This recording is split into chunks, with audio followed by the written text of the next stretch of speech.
매달 가계부 작성으로 경제적 여유 만들기에 대해 많은 사람이 궁금해하지만 제대로 설명된 적이 없습니다. 오늘은 이 문제의 핵심을 짚어보겠습니다. 실제 생활 장면을 기준으로 왜 이런 일이 반복되는지 차근차근 살펴보겠습니다. 눈에 보이는 현상에만 집중하면 가계부를 작성하지 않으면 소비 패턴을 파악하기 어렵다. 이라는 진짜 문제를 놓치게 됩니다. 겉으로는 작은 불편처럼 보이지만 같은 상황이 반복되면 비용과 스트레스가 커집니다. 반복되는 패턴에는 반드시 이유가 있습니다. 의지의 문제가 아니라 구조의 문제의 가능성이 높습니다. 그래서 오늘은 감정적인 조언보다 실제로 확인할 수 있는 기준을 중심으로 설명하겠습니다. 첫 번째로 살펴볼 것은 판단 기준이 불분명한 상황입니다. 기준이 없으면 사람은 습관대로 움직이게 됩니다. 이 장면에서는 무엇을 먼저 봐야 하는지, 어떤 신호를 놓치면 안 되는지 분명히 짚어보겠습니다. 두 번째는 피드백 속도의 문제입니다. 결과를 늦게 확인할수록 같은 실수를 반복할 확률이 높아집니다. 비슷해 보이는 선택지도 기준이 다르면 전혀 다른 결과를 만들 수 있습니다. 세 번째는 기록의 부재입니다. 기록하지 않으면 무엇이 달라졌는지 알 수 없고 개선도 어렵습니다. 생활 속에서 자주 마주치는 사례를 떠올리면 이 차이가 훨씬 쉽게 이해됩니다. 작은 것을 무시하는 습관이 쌓이면 나중에 큰 문제로 돌아옵니다.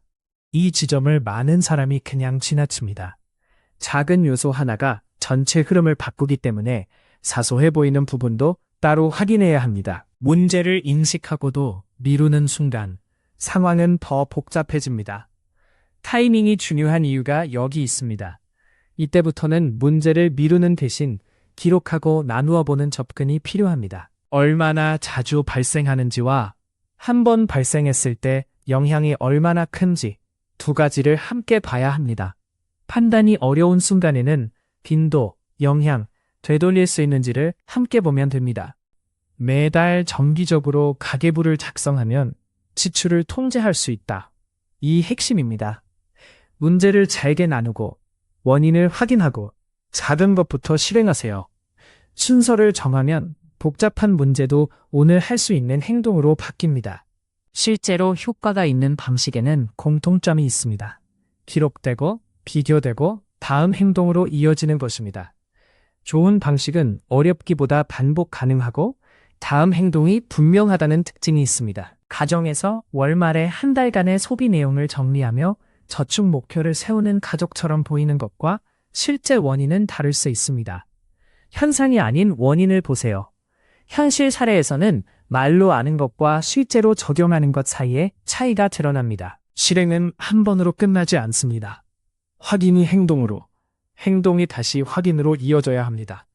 한 번의 결심보다 매일 확인할 수 있는 작은 연결고리가 더 중요합니다. 지금 당장 할 수 있는 한 가지는 문제를 구체적인 문장으로 써보는 것입니다. 처음부터 완벽하게 하려 하지 말고 지금 보이는 한 가지부터 바꾸는 것이 좋습니다. 전부 바꾸려 하지 말고 영향이 가장 큰 행동 하나만 골라서 바꿔보세요. 작은 실험은 부담을 줄이고 결과를 확인하며 방식을 고칠 수 있게 합니다. 세 가지만 확인하세요. 원인이 구체적인가? 행동이 작은가? 결과를 확인할 시간이 있는가? 점검 기준을 미리 정해두면 시간이 지나도 같은 실수를 줄일 수 있습니다. 매달 정기적으로 가계부를 작성하면 지출을 통제할 수 있다.을 꾸준히 실천할 때 문제는 두려움이 아닌 관리 가능한 과제가 됩니다. 결국 핵심은 복잡한 문제를 생활 속에서 계속 실행 가능한 방식으로 바꾸는 것입니다.